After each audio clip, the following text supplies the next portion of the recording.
Terunofuji's upper body is still looking pretty defined, but his thighs appear decidedly thinner, says Nikkan Sports in its latest report. The yokozuna did basic training on Monday 17th, working mainly on leg muscle strength and balance, but that was about it.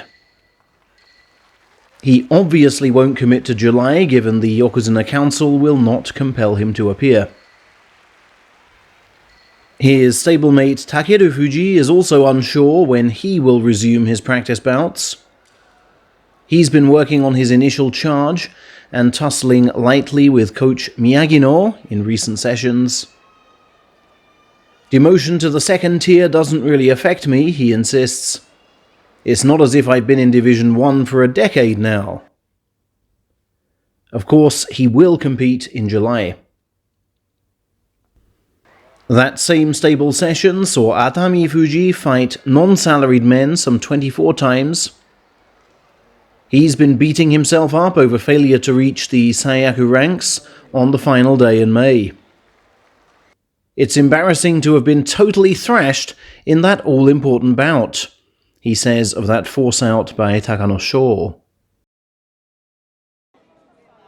We've also learned that Kirishima has wasted no time in stepping back into the ring, courtesy of coach Naruto, who blogged on June the 13th that the man recently demoted to Sekiwake had been to his stable to fight practice bouts with Oshoma. He posted the photos to prove that too. Elsewhere, Shonannoumi continued to graft with a shift of 22 bouts against stablemates on Monday, 19 of those with third-tier men. I've found that attacks I pull off in lower Division 1 come to nothing against higher rankers, is his latest self-assessment.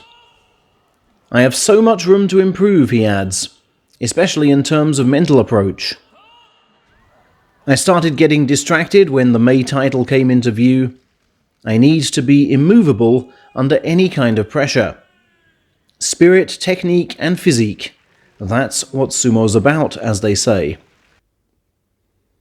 Despite his late May collapse, Shonan remains set for a career-high rank when the chart comes out in 13 days' time. Off the dohyo, Abi has attended the first party to be held by his new hometown fan club in Koshigaya City. That was last Saturday, June the 15th. I feel in great nick right now, and so hope highly for me, okay? He said of the impending July tournament. When I took the Emperor's Cup before, we could not do a proper parade due to COVID. So it would be great to take the cup again and celebrate for real, he added. 10 wins or more in July will set up a September Ozeki bid. Down at the Tottori regional government offices, meanwhile, has Kotozakura been clapped to the rafters by a host of local dignitaries from his grandfather's home prefecture. I know there's still one rank above which I really have to aim for, and to get there I must win titles, he said. So now I've got to be chasing a cup every single time and devoting myself to bringing more joy to the people of Tottori. His Sadogatake stable is holding a summer camp in the region right now, Tokushima to be precise. Tottori Governor Shinji Hirai sent him back to that camp with the rousing words, "As your second hometown of Tottori, we'll be sending you all the support we can so you can walk yet more majestically down an ever more sparkling sumo path." Next, in an interview with USA Sumo, the ex-Ichinojo claims his new life has already involved filming for commercials and bit-part movie roles in Australia, Hungary, and Chile. Following on from his silent cameo in John Wick, he's now thrilled to have landed a speaking part in this year's The Wide West. Having sampled American life at a recent USA Sumo event, he now intends to pursue bigger roles on the Hollywood scene. but admits he'll need to drastically up his English skills first. Back in Tokyo, Nakamura stable marked its first post-move training session with a rare 3:30 p.m. start.